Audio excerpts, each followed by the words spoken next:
What's going on, guys? Welcome back to my channel. Today we are talking about brand new release movies coming to theaters next month in July. Kicking everything off on July 2nd is our first big blockbuster of the month, Jurassic World Rebirth. Now, this movie is obviously the next installment of the Jurassic franchise, and in preparation for the brand new film, I did rewatch every single movie. Now, I have fun with all of these movies on some level, even though there are a couple of movies in the franchise that obviously are not as good as others. They're always good to revisit every once in a while. Now, early screenings of Jurassic World Rebirth have been leaning towards the mixed side of things, but I am open-minded. I'm open-minded, and I always say don't judge a movie until you see it for yourself. Don't go by critics. Don't go by your friends and what they're saying. Make your own decisions. Now, do I think Jurassic World Rebirth is going to be full of bad choices and dumb decisions? Absolutely. Absolutely. And I am prepared for that because that seems to happen in every single movie. So I'm still excited for it, and I will probably end up going on opening day. Now, on July 11th, we have our second big blockbuster of the month, which is very important, Superman. And the reason why Superman is so important is because this movie is relaunching DC for Warner Brothers. As we know, James Gunn is the brand new head of DC at Warner Brothers, and he chose to take complete control of the first project, Superman. So James Gunn wrote and directed this movie. His hands and his ideas are all over this film, and the performance of Superman at the box office is going to be extremely important because if Superman does extremely well, then that means people are excited for this brand new direction that DC is going in. And if it does not, it's not looking too good. You know what I'm saying? So we'll see. We'll see how Superman is going to perform, but every single time I see the trailer, I'm kind of getting a little bit more excited every single time because Superman was not on my most anticipated of the year because I don't know. I just wasn't really, jonesing for Superman. But now that I've seen the trailer over and over again, I'm looking forward to it. So I will definitely check out Superman either on opening day or that weekend.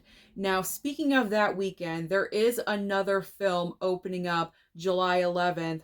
This studio, whatever studio, because this is a smaller film, but this studio made a really bad decision in putting out Skillhouse the same exact weekend as Superman because I don't think anyone is going to see Skillhouse.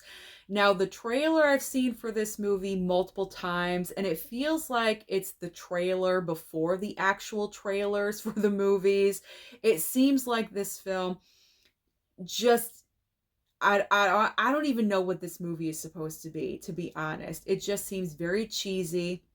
Sometimes cheesy can be good, but it's kind of leaning more towards like cheesy ridiculous, like why do we even need this type of thing? So I don't know. This is personally not a movie that I'm excited for. I will be in the other theater watching Superman.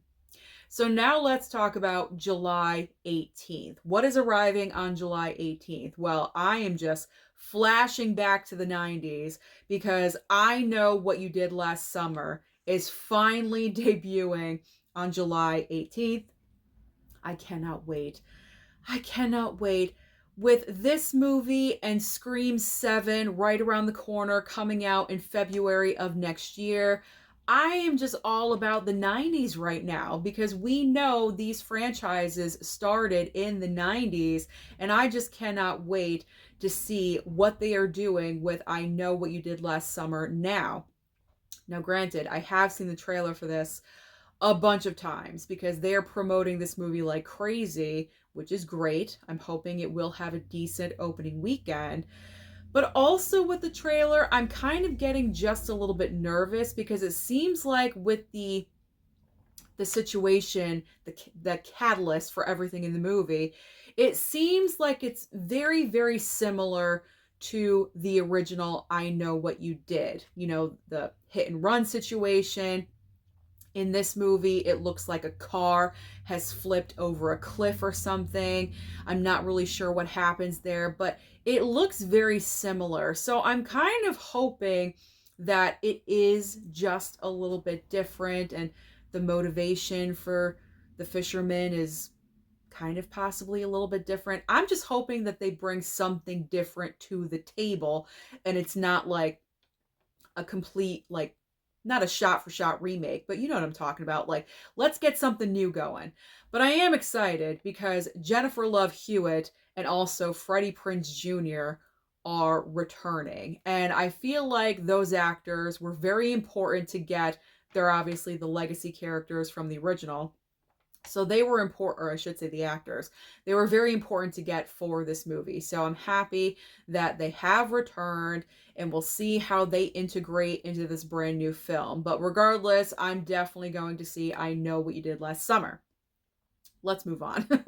So there are two other movies coming out on the 18th. The first one is Smurfs.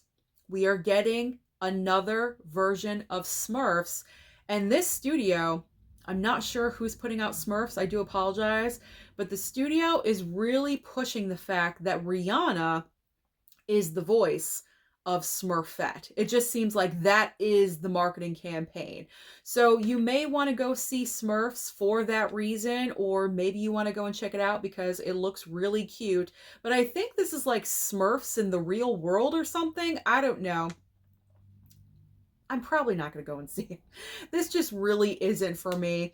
This is perfect for children and families. Like, if your children are kind of on the smaller side, if they're too young for Jurassic World, because Jurassic World Rebirth is kind of giving scarier vibes. So if you have really young children, like 5 years old, you may want to go and check out Smurfs. It's probably going to be really cute. Now, the other and last movie for July 18th is called Eddington. And I really don't know much about this movie, except Ari Aster is the director of the film. You have great actors in this movie. You have Joaquin Phoenix, you have Austin Butler, Pedro Pascal, because Pedro Pascal is in like everything these days. And then I believe Emma Stone is also in the film as well. And this movie did debut at the Cannes Film Festival, but I don't know anything about it. Something about COVID. I don't know. Something around the year of 2020 when COVID, altered all of our lives. But I'm not really sure what the actual plot line, what is happening with our characters. I might want to go and see this because Eddington could possibly be an award season contender. I haven't really heard a lot of people talking about Eddington for award season, but you never know. Anything could happen. So I might want to go and check that one out. All right, now we have July 25th, and this is our third and final big blockbuster of the month. We have Fantastic Four: First Steps. Of course, I'm going to go and see this. It is Marvel, and it's going to be our last Marvel movie until December of 2026. And I feel like Fantastic Four is going to be important because this is going to lead into Avengers Doomsday. So if you want to get excited for Avengers Doomsday, you're going to want to see the ending of the movie, I'm assuming, and also the post-credit scenes. I think someone important is going to make a cameo in there. It's what I've heard. You never know. But I'm looking forward to watching Fantastic Four. These are characters that I'm not really all that familiar with. I've seen, as I've mentioned before, the Jessica Alba, Chris Evans, Fantastic Four. Both of those movies I have seen, but I'm not really like a super fan. Like, I love my Marvel and everything, but I'm not like a super fan of Fantastic Four. But I'm going to go and see it regardless. I'm still going to go and check out this movie. I'm hoping that Fantastic Four performs well because, as we know, Marvel has been on the struggle bus as far as box office receipts lately, with exceptions here and there, like, Guardians 3 and also, of course, Deadpool and Wolverine.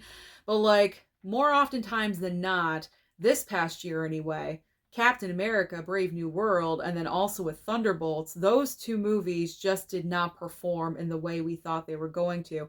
In particular, Thunderbolts, that was a major disappointment. So Marvel needs Fantastic Four to be a success. I'm really hoping Fantastic Four, because this is the introduction of Fantastic Four into our current MCU universe and timeline and all that. So I'm hoping it's good. I'm hoping that it's a success. So I am going opening weekend to that movie as well. Now there is another movie on the same date, in case you are not a Marvel fan, you don't want a big blockbuster, but you want a different kind of horror film. July is also the month of horror movies. And The Home is kind of different because you have Pete Davidson in a horror film. That right there intrigues me.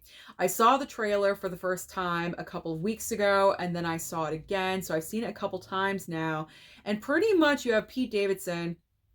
I believe he gets a brand new job at a nursing home as like a custodian or something. So he starts working there, and then he begins to realize that things are kind of weird and not really copacetic. You know what I'm saying? Something's a little off and sinister at the nursing home, like bad intentions. And that's pretty much it. I mean, the selling point to me is Pete Davidson in a horror film. So if you want to check that out, because Bodies, in my opinion, does not count. Okay, that wasn't really a horror movie. That was like horror light. You know what I'm saying? I feel like The Home, okay, now we're getting into some horror territory. So if you want to go and check out that, July 25th. I'm not sure if I'm going to. I might. I probably will. Because July is not really like jam-packed full of brand new releases because of all the big blockbusters that we have. So I might go and check out The Home. Now, the final movie on July 30th is another horror film, and a lot of people are super excited for Together. This is a film starring Alison Brie and also Dave Franco. They are a married couple in real life, and they also play one in the movie. And pretty much what's happening,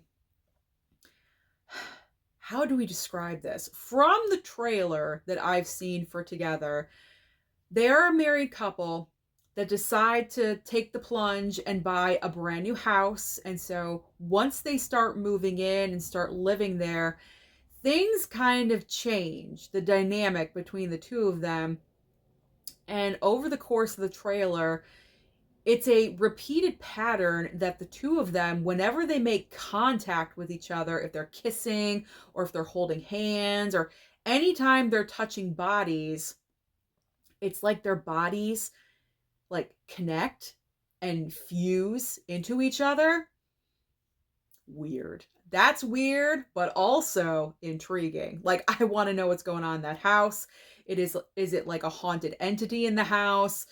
I don't know. Is it a demon situation? I have no idea. But I think this is going to be one of the best horror films of the year.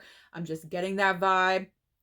A lot of people have been saying that with early reviews. So I'm going to check this out. I need to check out Together for myself. So those are all of the major brand new releases that will be coming to theaters next month in July. So comment down below and let me know your thoughts about these movies and which ones are you most excited for. Don't forget to like and subscribe before you leave, and I'll see you next time.